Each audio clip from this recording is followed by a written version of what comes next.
जवानी अगर सुख से जीनी है तो बचपन में जम के पढ़ाई करो। बोल लो, जवानी अगर सुख से जीनी है तो बचपन में जमकर पढ़ाई करो।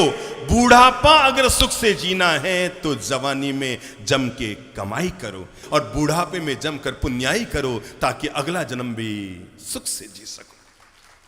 इसलिए बचपन और जवानी तो केवल इसी जन्म की व्यवस्था के लिए होती है, लेकिन इंसान का बूढ़ापा वो जिंदगी का गौरवमय पल होता है जिसमें आदमी अपने इस जीवन को भी सार्थक करता है और अगले जीवन को भी सार्थक करता है।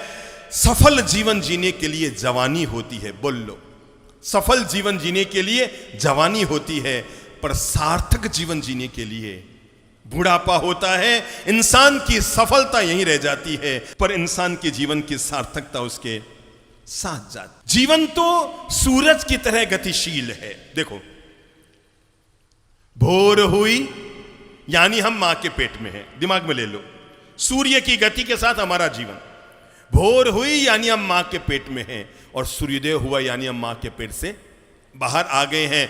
दोपहर हुई यानी जवानी आ गई है। सांझ हुई यानी बूढ़ापा आ गया है। रात को तो तेरी खत्म कहानी है। भोर के साथ जिंदगी शुरू होती है और सांझ होते होते जिंदगी पूरी होती है। दुनिया में कोई भी इंसान धरती पर आता है ना तो केवल 3 ही सांसें लेकर आता है। कितनी?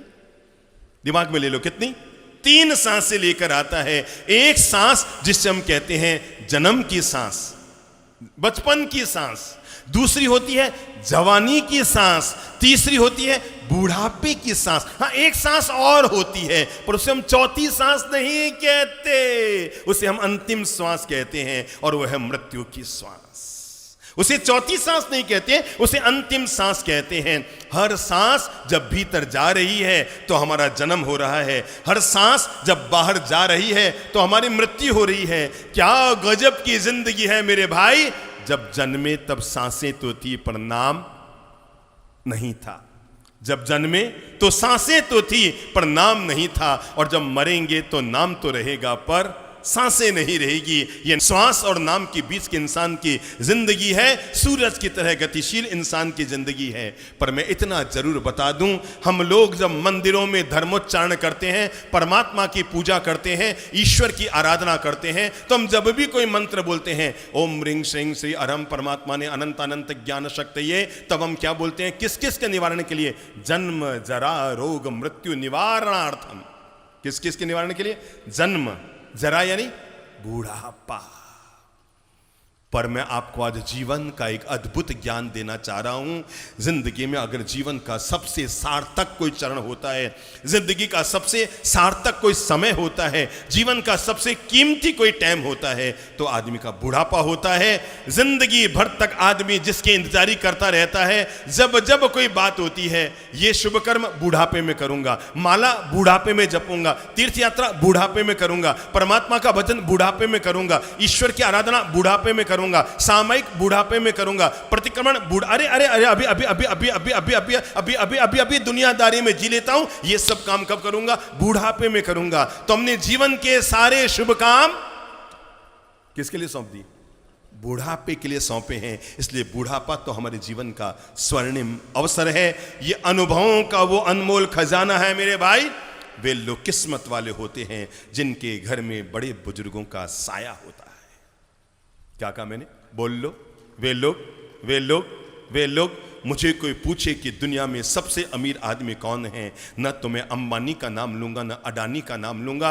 अगर मुझे कोई पूछे कि दुनिया का सबसे अमीर आदमी कौन है, मैं कहूंगा जिसके घर में बड़े बुजुर्ग और दादा दादी हैं, वो दुनिया का सबसे किस्मत वाला, दौलतमंद और अमीर आदमी है। भला उससे बढ़कर अमीर आदमी दुनिया में कौन हो सकता है? अरे जिस पर बड़े बुजुर्गों की साया है। मानता हूं बूढ़ा पेड़ फल तो नहीं देता। बोल लो, बूढ़ा पेड़ फल तो नहीं देता, पर अपने अनुभवों की छाया हमें जरूर देता है। और वो लोग किस्मत वाले होते हैं जिनके घर में बड़े बुजुर्गों की छाया होती है। इसलिए अगर आपके घर में दादा दादी हैं अगर आपके घर में बूढ़े मम्मी पापा हैं, अगर आपके घर में आपके नाना नानी हैं, तो अपनी पीठ थपथपाइए और गौरव कीजिए, मैं दुनिया का सबसे दौलतमंद और अमीर आदमी हूं, क्योंकि मेरी माँ मेरे पास है, मेरे पिता का मुझे साथ है, मेरे दादा दादी का मेरे साथ आशीर्वाद है, मैं दुनिया का सबसे अमीर और दौलतमंद आदमी हूं। हाँ मेरे भाई, जब 21 के हो जाओ तो शादी की तैयारी शुरू कर दो। क्या? जब 21 के हो जाओ तो शादी की तैयारी शुरू कर दो, पर जिस दिन 61 के हो जाओ उस दिन जिंदगी को शांति से जीने की तैयारी शुरू कर दो। 21 के हो जाओ तो शादी की तैयारी शुरू करो, पर जब 61 के हो जाओ तब अपने जीवन में शांति की तैयारी शुरू कर दो। बूढ़ापा ऐसे जिए कि मौत तो आए, पर आने से पहले आदमी की मृत्यु महोत्सव बन जाए। तय आपको करना है मेरे भाई।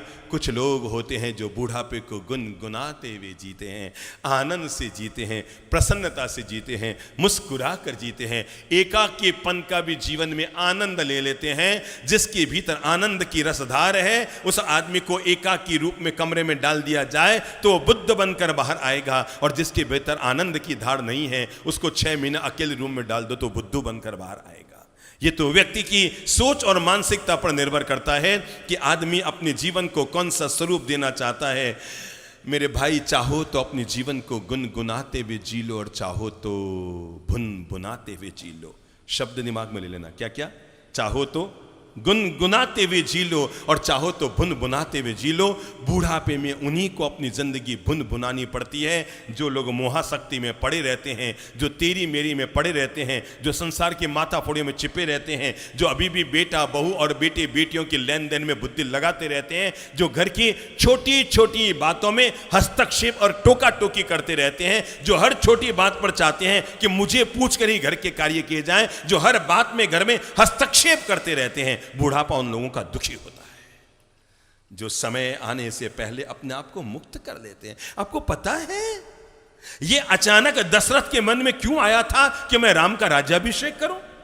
यह कोई रात को सोए सोए सपना नहीं आया था, क्योंकि प्राय कर यही नियम होता है, जब राजा चला जाता है तो पीछे उसका बेटा राजा बनता है। पर दशरथ ने नई परंपरा शुरू की, कहा नहीं नहीं, मैं अपने रहते रहते अपने बेटे राम को क्या करूंगा? राज्याभिषेक करूंगा। आपने कभी सोचा ऐसा क्यों हुआ? मैं बताता हूं जीवन का यथार्थ। कहते हैं राजा दशरथ एक दिन सुबह सुबह नहा धोकर बाथरूम से निकले थे और आईने के सामने जाकर अपने बाल संवार रहे थे। क्या संवार रहे थे? बाल संवार रहे थे। और बालों को संवारते संवारते आईने में उनकी नजर गई और गजब, ऐसे उन्हें लगा कि मेरे सिर के 5-7 बाल सफेद हो गए। क्या लगा? मेरे सिर के 5-7 बाल सफेद हो गए, यानी जीवन को परिवर्तन करने का समय आ गया है। वो आए रनिवास में और आकर कहा बस हो गया, अब मैं मुक्ति के मार्ग पे जाना चाहता हूं, मैं संन्यास लेना चाहता हूं, मैं दीक्षा लेना चाहता हूं, मैं जंगल में जाकर अपनी आत्म साधना और आराधना करना चाहता हूं। रानियों ने कहा क्या गजब कहते हो, रात को सोए थे तब तो ऐसा कुछ नहीं था, वही संसार के रंग, वही संसार के ढंग, वही संसार की कामना और वासना थी, ये अचानक सुबह सुबह वैराग्य कहां से आ गया?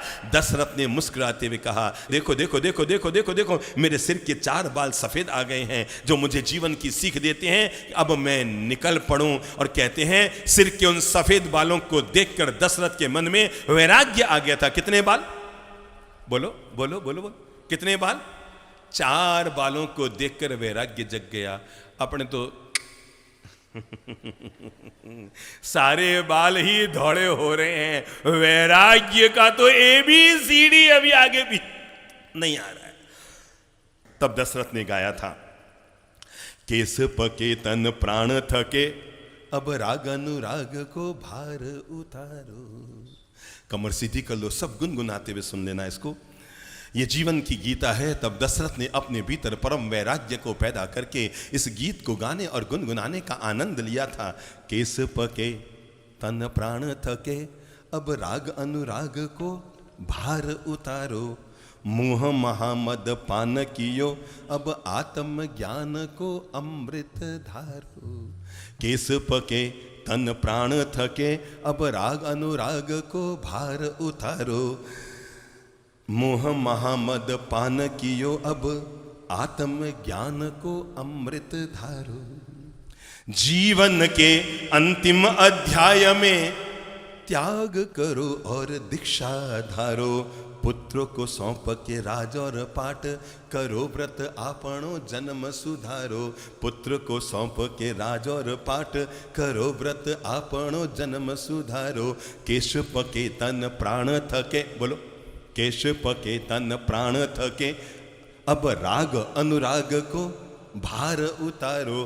केस पके तन प्राण थके, अब राग अनुराग को भार उतारो। मोह माह मद पान कियो, अब आत्म ज्ञान को अमृत धारो। पुत्र को सौंप के राज और पाठ, करो व्रत आपनो जन्म सुधारो।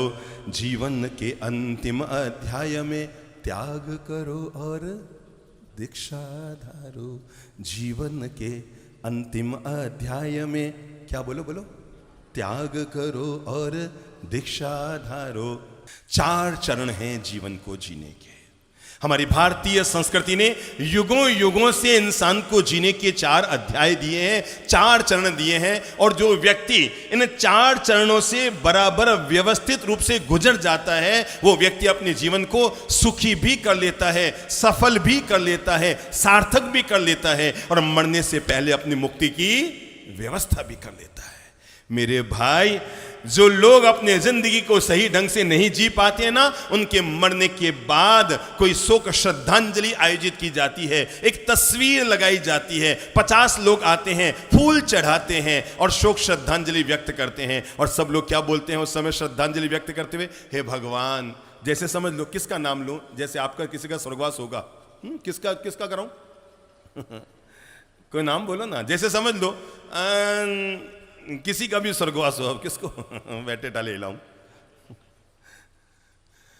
लोग आएंगे, एक माइक लगा रहेगा, आपका ही भविष्य बता रहा हूं। आप जाएंगे, जाने के बाद फटाफट फटाफट फटाफट फटाफट तैयारियां होगी। किसकी? किसकी तैयारियां होगी? ले जाने की तैयारियां होगी। कफन लाया जाएगा, बांस लाए जाएंगे, डोरियां लाई जाएगी, और बांध बूंद के जैसे तैसे फटाफट रवाना किया जाएगा। मैं आपको कैसे बताऊं? मैं बच्चा था, अपने बचपन के याद आपको बता रहा हूं तो आज भी बच्चा ही, कोई बड़े नहीं हो गए हैं, पर जब उम्र से भी बच्चा था तब की बात बता रहा हूं। हमारे मोहल्ले में ही जहां हम रहते थे, एक बूढ़ी माता जी का स्वर्गवास हो गया। और अद्भुत, संत बनने से पहले में घटना मैंने क्या देख ली, मुझे पूरे जीवन का विज्ञान और ज्ञान मिल गया। हम देखा करते थे कि उनके मुंह में एक दांत सोने का था। यहाँ पर पुराने जमाने में, हो सकता है आप में से किसी ने देखे होंगे, महिलाएं सोने का दांत, किस किस ने देखे सोने के दांत? लगे हुए भी होंगे 2-4 के, था ना, सोने के दांत लगाते थे। मैं रोज सोचा करता था, क्योंकि हमारी माताजी महाराज संतों के यहाँ जाती, प्रवचन सुन के आती, तो रोज हम शाम को हम बच्चों को बैठ करके अच्छी अच्छी बातें जो आज महाराज साहब ने बताई, हम तो सुबह स्कूल चले जाते थे, पर हमें आके वो सुनाया करती थी। तो रोज कहती थी, संत महाराज कहते हैं दुनिया में सब नश्वर है, आदमी कुछ भी साथ नहीं ले जा सकता है, अपन जो कमाते हैं यहीं रह जाता है। मैं बचपन में मेरे मन में बार बार आता था, मैंने कहा ये माँ जी बड़ी चालाक है भाई, इसने क्या किया है, अपने दांतों में सोना लगा दिया। अरे बाकी सब उतार लेंगे, चूड़ियां उतार लेंगे, और ये पायल उतार लेंगे, और ये नाक का क्या मतलब, वो ये क्या कहते हैं नाक वाले को, ये भी निकाल लेंगे, कान वाले को भी निकालेंगे, पर दांत में सोना लगा दिया, ये तो अगले जन्म में साथ जाएगा ही जाएगा। पर ये मेरे बचपन का भ्रम तब टूट गया। मैं संत बना उससे पहले उस माँ जी का स्वर्गवास हो गया। शाम को हम गए, पूरे परिवार के लोग गए, शोक श्रद्धांजलि दे रहे थे। माता जी का अगले दिन सुबह दाह संस्कार था। सुबह में गया तो देखा उनको वो मतलब वो क्या वो बांस पर लेटा कर, और वो सब तैयारी हो रही थी ले जाने की। और मैंने देखा कि वो माता जी का जो मुंह था उसमें रुई भरी हुई थी। मैं समझा नहीं, मैंने कहा ये रुई क्यों भरी है, माता जी के मुंह में रुई क्यों भरी है, मैं समझा नहीं। मैं बचपन में थोड़ा सा ऊंचा चला था, तो थोड़ा चंचल प्रकृति का था। और मैंने क्या किया, चारों तरफ लोग घेरे हुए खड़े थे, मैं भीड़ में से चीर के आगे गया और मैंने माँ जी का रुई निकाल ली। रुई निकालते उनके बच्चे चले, क्या कर रहा है? मैंने कहा कुछ नहीं बस। पर मुझे जीवन का वैराग्य उसी दिन पैदा हो गया था, क्योंकि माँ जी के मुंह में सारे दांत थे, एक दांत क्या गायब था, जीवन में उस दिन जीवन का बोध मिल गया। इस दुनिया में बच्चे तुम्हारे सोने का दांत भी तुम्हारे साथ जाने नहीं देंगे, रात को वो भी प्लास और उससे तोड़ के बाहर निकाल लेंगे। ये जीवन का यथार्थ है। बिल्कुल ऐसी आवाज होगी जैसी मैंने की थी ना, वो दांत को तोड़ के जब बाहर निकालेंगे, सोने का दांत झट से बाहर निकाल लिया जाएगा। मेरे भाई, इसीलिए हम सब लोगों को जीवन के 4 चरण दिए गए महापुरुषों के द्वारा। भारतीय संस्कृति में जीवन का पहला चरण है जिसका नाम है शिक्षा और संस्कार के लिए दिया जाए। जीवन को 4 भागों में बांट लें। अगर हम आज की जिंदगी को 80-90 साल तक लेकर जाते हैं तो जीवन का पहला चरण है जो शिक्षा और संस्कार के लिए हो। 20-22 साल तक व्यक्ति शिक्षा और संस्कार के लिए अपने आप को समर्पित करें। जीवन का अगला चरण है सुख, समृद्धि और संसार की बढ़ोतरी के लिए आदमी अपना कदम आगे बढ़ाए, यानी वो संसार में प्रवेश करें। आने वाले 20-25 साल तक संसार में जी ले। व्यक्ति का तीसरा चरण होता है जहां पर व्यक्ति जिंदगी में धर्म कर्म करने की व्यवस्था शुरू करता है, जिसको हमारी भारतीय संस्कृति ने वानप्रस्थ आश्रम की संज्ञा दी कि आदमी घर में रहते हुए भी अपना पुण्यार्जन का काम शुरू कर दे, सत्कर्म का काम शुरू कर दे, अच्छे नेक काम करना शुरू कर दे। और जीवन का चौथा और अंतिम चरण है जिसको हमारी संस्कृति ने संन्यास आश्रम कहा है, यानी व्यक्ति अब मरने से पहले अपनी शांति और मुक्ति की व्यवस्था जरूर कर ले। मैं कहूंगा हम लोग संसार में जन्मे हैं, संसार में जी रहे हैं, पर परमात्मा से केवल इतनी सी प्रार्थना करना, मैं रहूं संसार में, जीऊं संसार में, पैदा हुआ संसार में, पर कभी भी संसार में मरूंगा नहीं। मरूं उससे पहले संत का बाना मेरे शरीर पर जरूर आ जाए। ये परम भावना अपने मन में जरूर भा लेना। क्या मरूं उससे पहले क्या हो जाए? संत के बाने में। अरे मेरे भाई, प्रणाम करो उन लोगों को जो बचपन में भी संत बनकर बाहर निकल जाते हैं। प्रणम्य वे लोग। जब आज हम घटनाएं पढ़ते हैं, शादी के 2 साल बाद पति पत्नी दोनों ने संन्यास स्वीकार कर लिया, शादी के 5 साल बाद पति पत्नी दोनों ने परम प्रवृत्तियां स्वीकार कर ली। अरे मेरे भाई, प्रणाम करो उन लोगों को जिन लोगों ने 10-10 हजार करोड़ की संपत्ति छोड़कर, डोसी जी जैसे लोगों ने परम पिता परमेश्वर के चरणों में जाकर दीक्षा स्वीकार कर ली। तय मनुष्य को करना पड़ता है कि मैं अपने जीवन को केवल सुख में जीऊं, केवल सफलता में जीऊं, या जीवन के अंतिम चरण को सार्थक करने का भी प्रयास कर लूं। जीवन का जो अंतिम चरण है वो सार्थक करने का भी प्रयास कर लूं। तो लोग वहां पर इकट्ठे होते हैं, इकट्ठे करके तस्वीर लगाई जाती है। होता है ना, एक उठावना टाइप का होता है ना। आप लोग कभी किसी के उठावने में गए हैं? कौन कौन गए? हाथ खड़ा कर। सभी लोग उठावने में गए हैं। अच्छा, शमशान कौन कौन गए आप में? तो वापस कैसे आए? अच्छा, दूसरों को लेकर गए। सॉरी भाई, मैंने देखा आप लोग गए तो वापस कैसे आ गए? अच्छा, अगर उठाने में अपन गए तो आपको पता है अपन लोग किसी के उठाने में क्यों जाते हैं? पता है?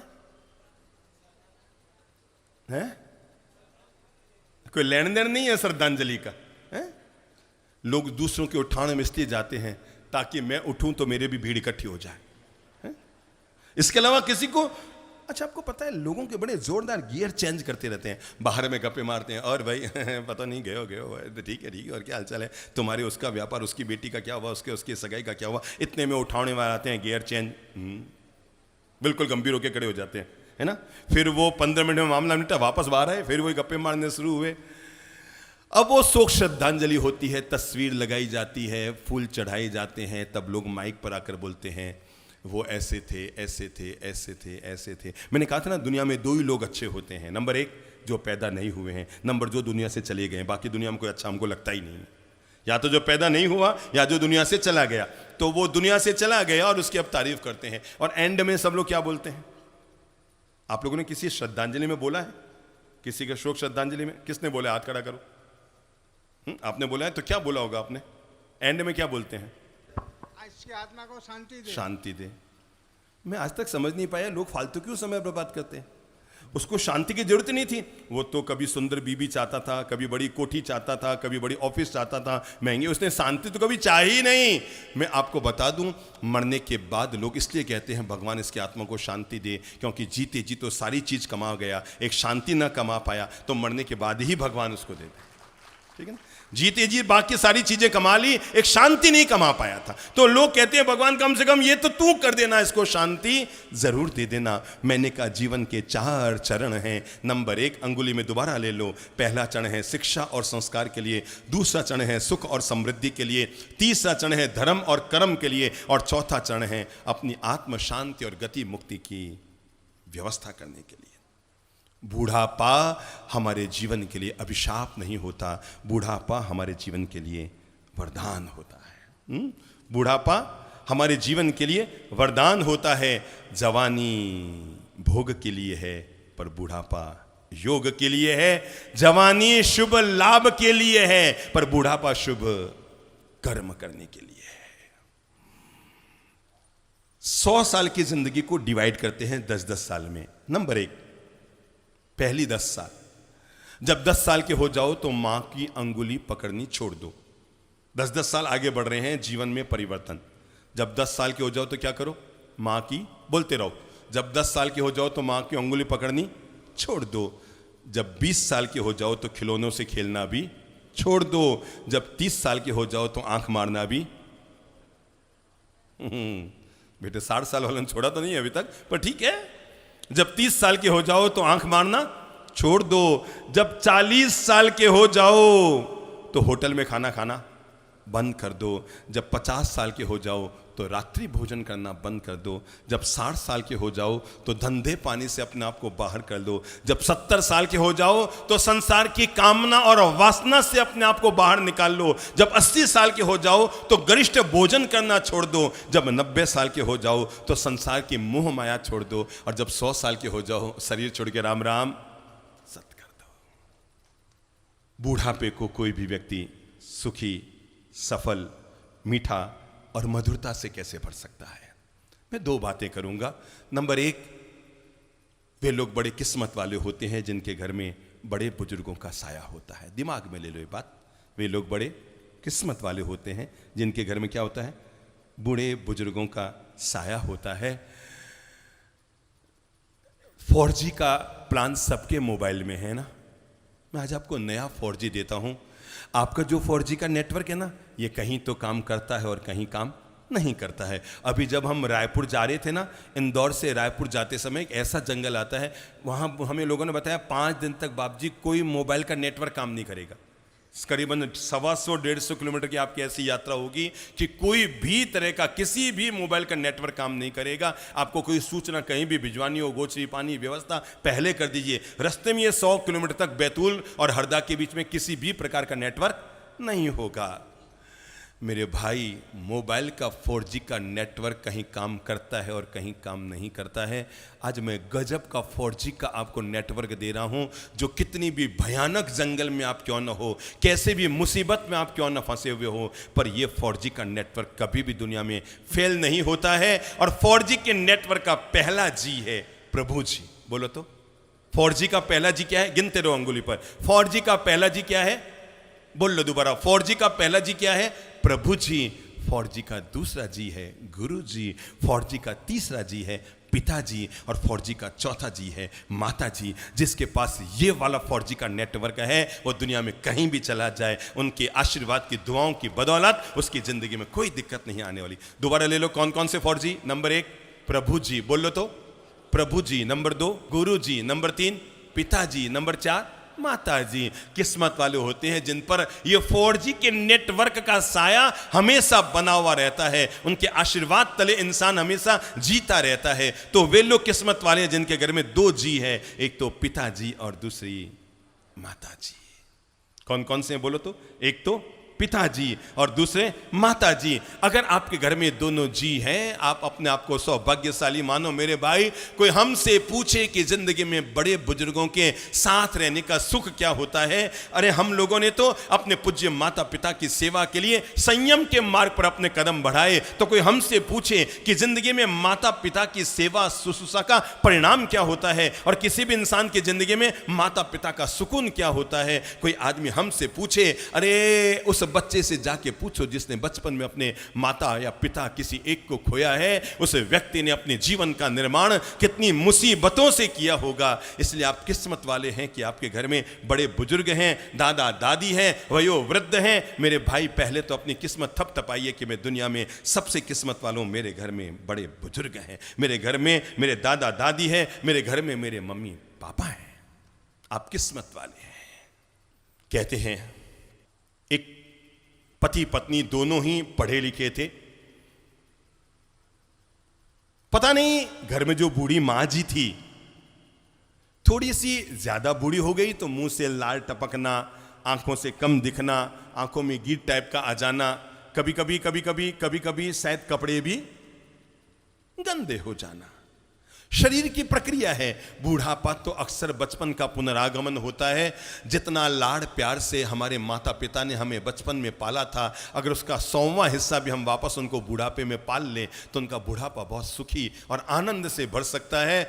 और कहते हैं कि एक दिन पत्नी ने अपने पति को समझा बुझा कर कहा कि अपने घर में मेहमान आते रहते हैं, मेरी सहेलियां आती रहती है, पार्टियां चलती रहती है, और ये माँ जी हमेशा ऊपर बैठी रहती है, नीचे अपना तलघर खाली है और ठंडा भी है। मम्मी जी को नीचे भेज देते, हम आराम से रहेंगे, रोज खाना इनको अपन भेजते रहेंगे। एक दिन ऐसा आता है जब समझा बुझा कर बूढ़ी डोकरी को कहां, तल घर में भेज दिया जाता है। माता जी तल घर में पहुंच जाती है।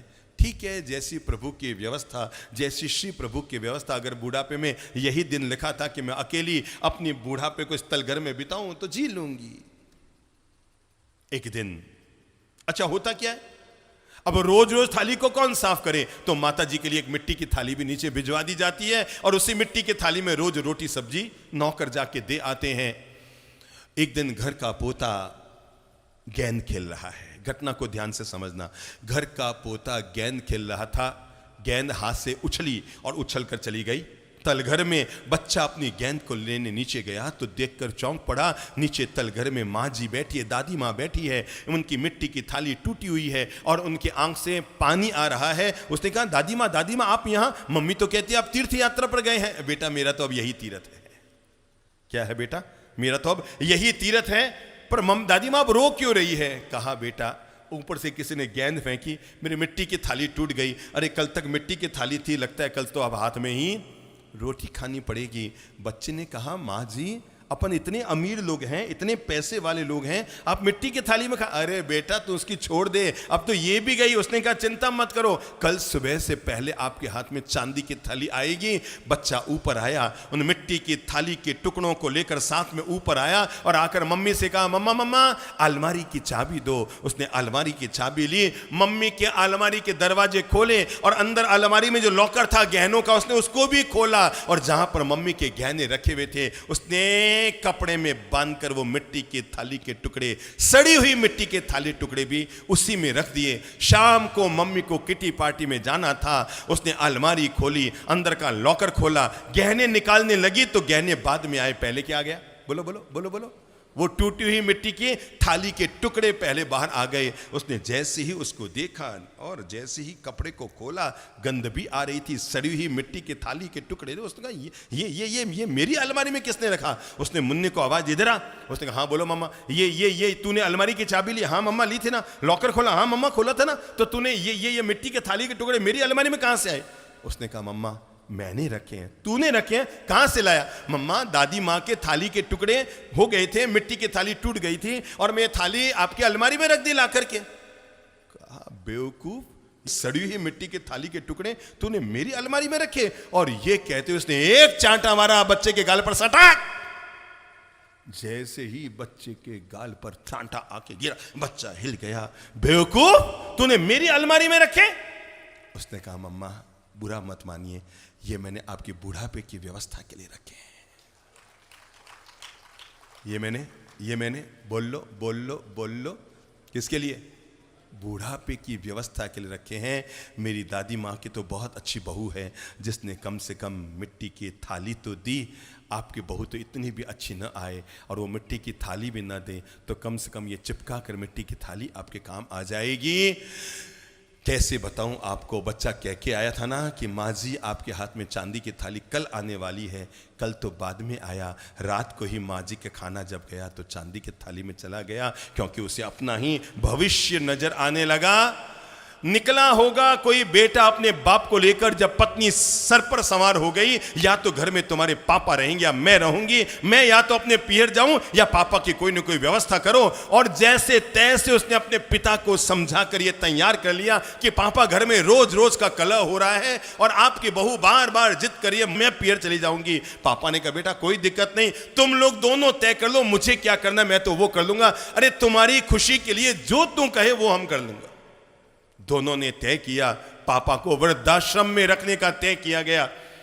बेटा लेके रवाना हुआ पापा को, और जब वृद्धाश्रम में छोड़कर वापस आ रहा था तो पीछे से पत्नी का फोन आया और पत्नी ने कहा जाके अपने बाप से कह देना कोई वार त्योहार भी अपने घर आने की जरूरत नहीं है, मैं नहीं रहूंगी, अगर वो दिवाली होली भी आएंगे उनको बोलो वो अपनी जिंदगी वहां शांति से जिए और हम अपनी जिंदगी यहां शांति से जिएंगे। और उसने कहा नहीं नहीं बोल के आओ वापस जाके। वो वापस बोलने गया तो देखा कि वहां का मैनेजर, कहां का वृद्धाश्रम का मैनेजर और उसके पापा जी बड़े आपस में मिलजुल कर मीठी मीठी बातें कर रहे थे। तो उसने अंदर जाते ही पिता को तो बाद में कहा, उससे पहले उसने मैनेजर से पूछा क्या बात है भाई साहब, आप मेरे पापा जी को जानते हैं? उसने कहा हाँ बेटा, हमारा इनका तो 28 साल पुराना परिचय है। उसने कहा मतलब? अरे बेटा अभी मैं वृद्धाश्रम में मैनेजर हूं, इससे पहले मैं एक अनाथालय में मैनेजर था। तो उसने कहा मतलब? कहा बेटा 28 साल पहले मैं अनाथालय में नौकरी करता था, तेरे पिताजी रोज आया करते थे मेरे पास क्योंकि इनके संतान नहीं थी, और रोज आकर मुझे कहते कि मुझे एक बच्चा गोद लेना है। क्या कहते थे? मुझे एक बच्चा गोद लेना है। बेटा उस समय से हमारी पहचान है। बेटे को समझते देर न लगी कि ये पिता इतने महान हैं जिन्होंने मुझे गोद लिया, पर जीवन में कभी एहसास नहीं होने दिया कि मैं इनका जाया जन्मा नहीं हूँ, गोद लिया हुआ हूँ, और मैं कैसा नालायक बेटा हूँ कि इतने महान पिता को भी मैं वृद्धाश्रम में रख रहा हूँ। उसने कहा पिताजी वापस घर चलो। उसने कहा मतलब? उसने कहा वापस घर चलो। उसने कहा मतलब? कहा मेरी आपको सौगंध है, आप वापस चलो घर, हम साथ में रहेंगे, जो होगा देखेंगे, साथ रहेंगे। पिता को लेकर जैसे ही वो घर में घुसा, सामने कौन खड़ी थी? बोलो बोलो बोलो बोलो बोलो बोलो बोलो बोलो। वही आप वाली, वो सामने खड़ी थी और देखते ही चिल्ला पड़ी, आप इनको वापस लेके आ गए। उसने कहा तुझे जो तय करना है सो कर ले, मैं इस भगवान को वृद्धाश्रम में नहीं रखूंगा। अरे जिस व्यक्ति ने एक अनाथ बच्चे को अपना पुत्र बनाकर जीवन भर पाल पोस कर पांव पे खड़ा किया, मैं इतना बड़ा पाप नहीं करूंगा कि उसी व्यक्ति को किसी वृद्धाश्रम में रखूं। तुझे पीहर जाना है तो जा और रहना है तो रह, पर यह अंतिम निर्णय है कि ये पिता मेरे तो इसी ही घर में रहेंगे। तय इंसान को करना पड़ता है। बाप, बेटा, उसकी पत्नी, दोनों बच्चे, पिता ने अपनी फोटो खींची और फोटो खींचकर मोबाइल में डाली माई फैमिली। क्या खींची? My family. जैसे ही उसने अपने बच्चे को फोटो दिया और कहा बेटा इन सबको सारे ग्रुप में अपने मोबाइल के सब लोगों को डाल दिया, अपनी फैमिली है। उसने देखा उसमें उसके पापा हैं, मम्मी हैं, वो खुद है और इसकी छोटी बहन है। तो उसने पापा से पूछा पापा इसमें दादा दादी नहीं है? कहा बेटा ये अपनी फैमिली है। क्या कहा? ये अपनी फैमिली है, इसमें दादा दादी कहां से होंगे? ओह, तो मतलब जब मेरी शादी हो जाएगी और मैं भी जब फोटो जारी करूंगा तो माई फैमिली में से आप दोनों बाहर निकल जाएंगे। क्या कहा बच्चे ने? माई फैमिली, मेरी फैमिली से आप दोनों बाहर निकल जाएंगे, मतलब तब मैं, मेरी पत्नी और मेरे बच्चों का ही फोटो आएगा पापा, आप और मम्मी का फोटो नहीं आएगा।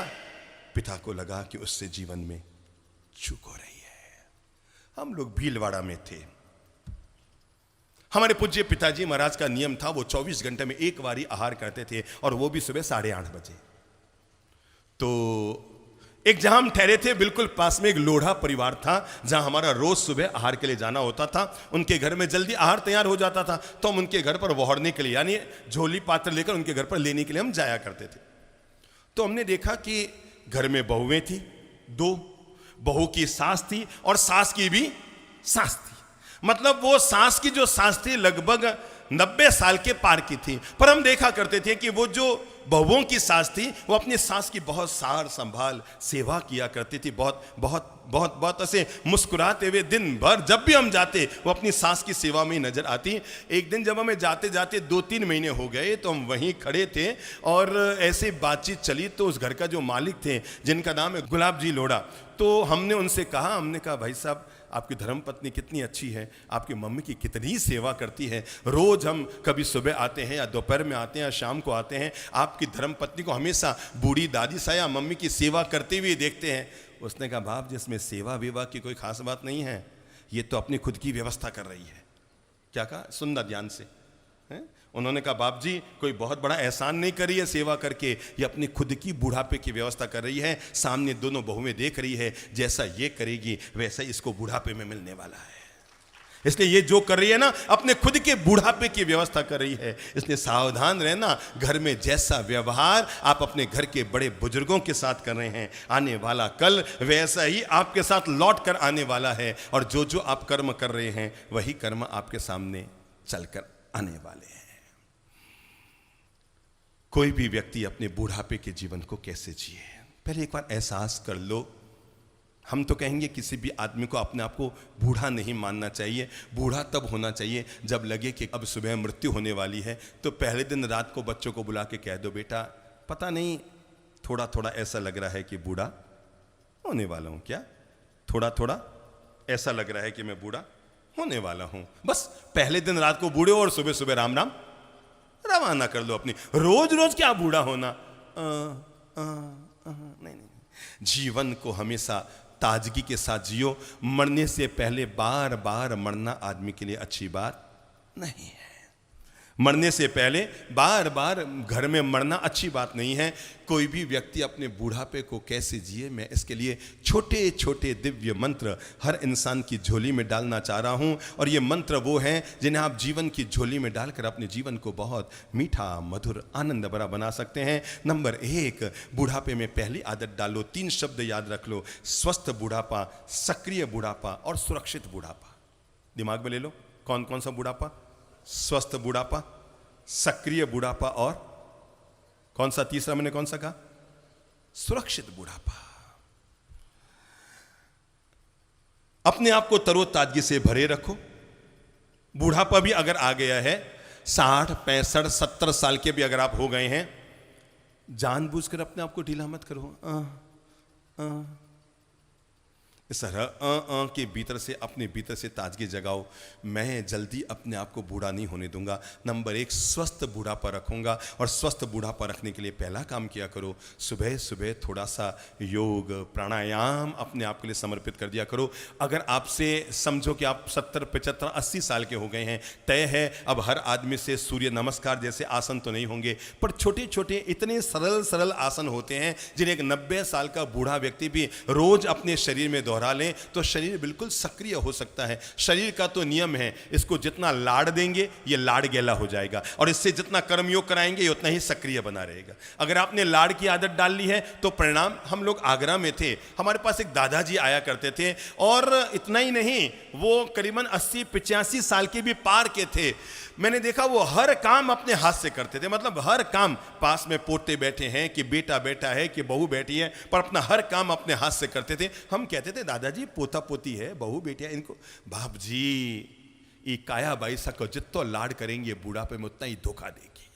क्या कहते थे, इस काया बाई सा का जितना लाड करेंगे ये बुढ़ापे में उतना ही धोखा देने वाली है, और इसका जितना सक्रिय उपयोग करते रहेंगे बुढ़ापे में उतनी सार्थकता देने वाली है। देखो वृद्ध अवस्था में हम कैसे कैसे सरल आसन कर सकते हैं। नंबर 1, शरीर के जितने भी संधि स्थल है, क्या हमारे शरीर के जितने भी संधि स्थल हैं, हम उन संधि स्थलों का बहुत आराम से व्यायाम कर सकते हैं। 85 साल के बूढ़े दादाजी भी आराम से कर सकते हैं। पहला संधि स्थल का व्यायाम, हम सुबह सुबह जब निवृत्त होकर तैयार हो जाते हैं, सीधा अखबार न उठाएं, सीधा मोबाइल न उठाएं, सीधा अटरम पटरम न करें, कुछ अपने स्वास्थ्य के लिए भी पल दीजिए, और सुबह उठते ही पहला काम कीजिए, नहा धोकर जब तैयार हो गए, सक्रिय बुढ़ापा जीने के लिए, स्वस्थ बुढ़ापा जीने के लिए, सुरक्षित बुढ़ापा जीने के लिए पहला काम कीजिए, पाँव को आगे लंबा किया।